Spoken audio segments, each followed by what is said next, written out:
पिता परमेश्वर, आपको बहुत धन्यवाद करते हैं कि हम तेरे बच्चों पे पढ़ने जा रहे हैं। तेरे वचन जीवन की रोटी है, तेरे वचन अनंत जीवन है। हम तेरे वचन हमें सुधारने के लिए दुआ मांगते हैं पिता परमेश्वर। हम सबको तौफीक दे कि हम तेरे वचनों को अच्छी तरह से समझने वाले हैं। हम सबको अपनी पवित्र आत्मा से भरते पिता परमेश्वर, ताकि हम तुझे महसूस करें हमारे दिलों में, हमारे मन में, और जो तू बच्चों के जरिए से हमसे कहना चाहता है पिता परमेश्वर, उसको हम समझने वाले बने और उस पर चलने वाले बने। दिन भर भी हुई हो पिता परमेश्वर, यही हमारी प्रार्थना है, मसीह के नाम से सुबह। आमीन। हमने वचन में से पढ़ा था यूहन्ना का 12:1-8 में, तो हम देखते हैं कि प्रभु यीशु मसीह लाजर के घर में आए हैं। वहाँ पे मार्था जैसे हमेशा से वो बहुत बिजी रहती है, देख खाना पकाने में, सब इंतजाम करने में, और लाजर बैठा है प्रभु यीशु में, चेले हैं उनके, सब खाने पे आए हैं। और लिखा है कि ये फसह से 6 दिन पहले, मतलब ये आखिरी बार है। हम लोग को पता नहीं है कि आखिरी बार है यीशु मसीह का हमारे साथ हमारे। और फसह के बाद क्या होता है, वो आखिरी भोजन प्रभु यीशु खाते हैं, और उसके दूसरे ही दिन उनको सूली पे चढ़ा दिए जाते हैं। तो यहाँ पे हम देखते हैं कि खाने की तैयारी हो रही है, और मरियम जो है वो बहुत ही कीमती इत्र लेके आती है और प्रभु यीशु मसीह के पैरों पे उंडेलती है। वो इत्र बहुत महंगा था। कहते हैं कि पूरे साल की जो कमाई होती है ना, वो थी उसकी कीमत, सोने से भी बहुत महंगा था।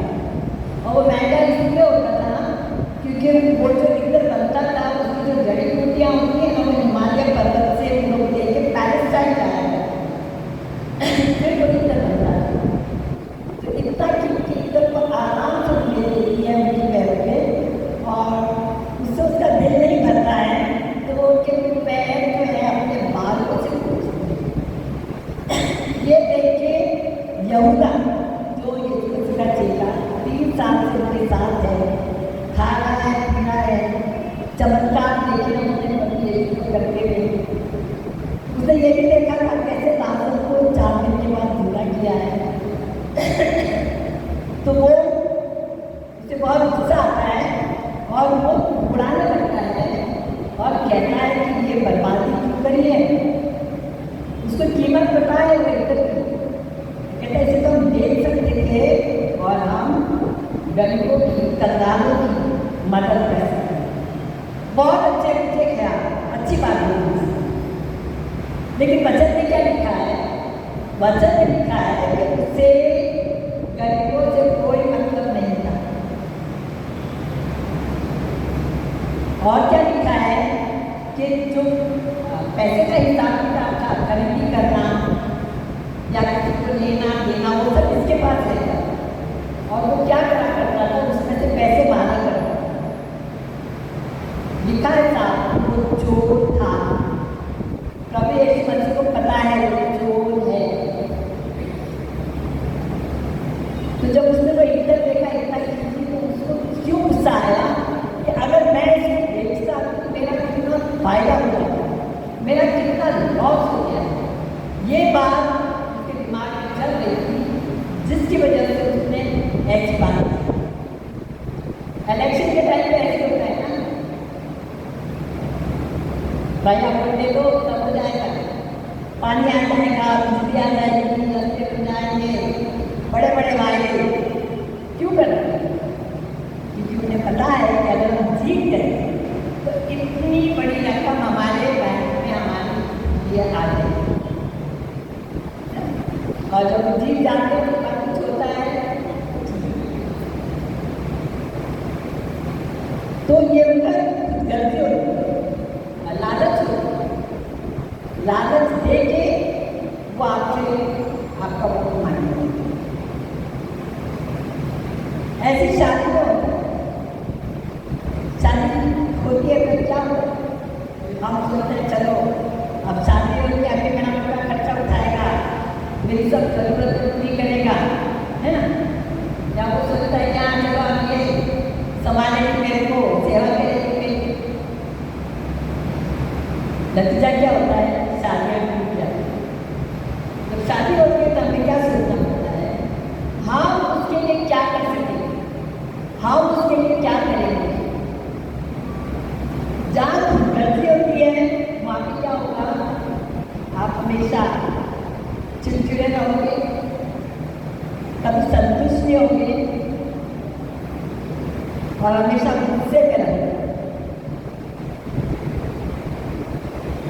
तो यहाँ पे देखते हैं यहूदा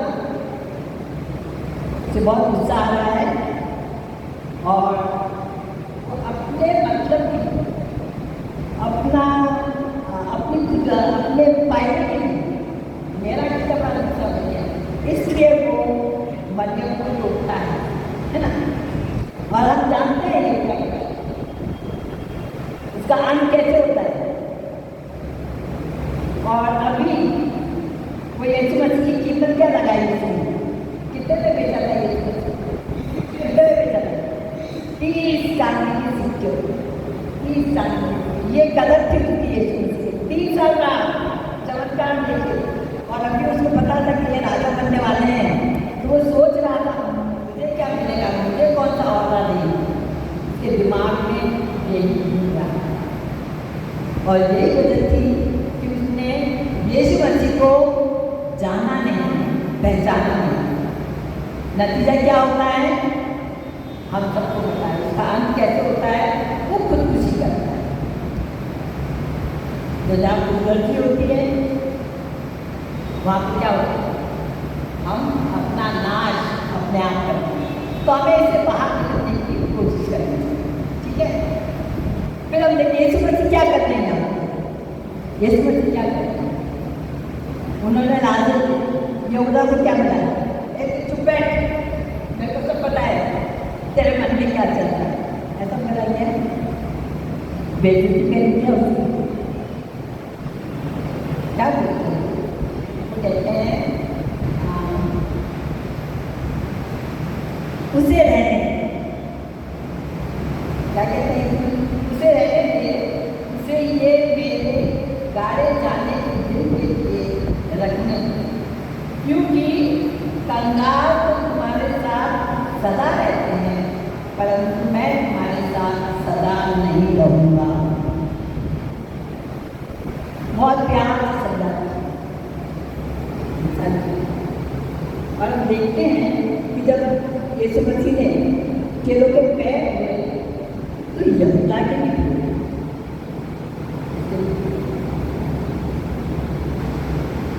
अब ये तो शाम थी, वही रात की जब वो पकड़वाए जाने वाले, तभी भी उन्होंने अपना गुस्सा या अपनी नफरत उसके लिए जाहिर नहीं, ना किसी से कुछ कहा, उसके पैर जैसे सबके धोए, क्यों, क्योंकि उन्हें पता था अगर मैं जरा भी बता दूंगा तो क्या होगा, ये सब मिलकर उसको पकड़ के मारेंगे, इसे बदला लेंगे। और यीशु मसीह ने किसी को भी शैतान नहीं कहा, जाकर के मुझे पता जो जितनी बातें पहले पढ़ी है, किसी को भी यीशु मसीह ने शैतान नहीं कहा, सिवाय यहूदा के। हमारे बीच में एक शैतान है, उसको घड़ी घड़ी उन्होंने वार्निंग दी, जैसे समझ जा, सुधर जा, लेकिन वो उनकी बातों को समझ नहीं पाया। क्यों नहीं समझ पाया, उसका दिमाग कहाँ रहता था, अब मुझे क्या मेरा क्या फायदा होगा, इसलिए वो कभी उसने प्रभु यीशु मसीह को जाना नहीं। समझ में आ रहा है। तो हम देखते हैं कि यीशु मसीह ने आखिर तक यहूदा से कुछ नहीं कहा, जैसा सबके साथ व्यवहार किया है वैसा ही उन्होंने अपने दुश्मन के साथ भी किया। हमें सीखना है, हम गलती से किसी की भी बुराई लेना फटाक से 4 दिन के लिए बोलने के लिए तैयार है। अरे वो ऐसा किया। एक चुटकुले में मैंने सुना था, एक हमारे पास थे, उन्होंने बताया कि अगर हम मुर्गी के परों को लेंगे और पहाड़ पर जाएंगे और उसके ऊपर ऐसे छोड़ देंगे, उड़ा देंगे, तो क्या होता है, बाद में उनको इकट्ठा करने की कोशिश करेंगे तो इकट्ठा कर सकते हैं क्या? कभी वो कहते हैं कि कभी किसी की बुराई करूँगा।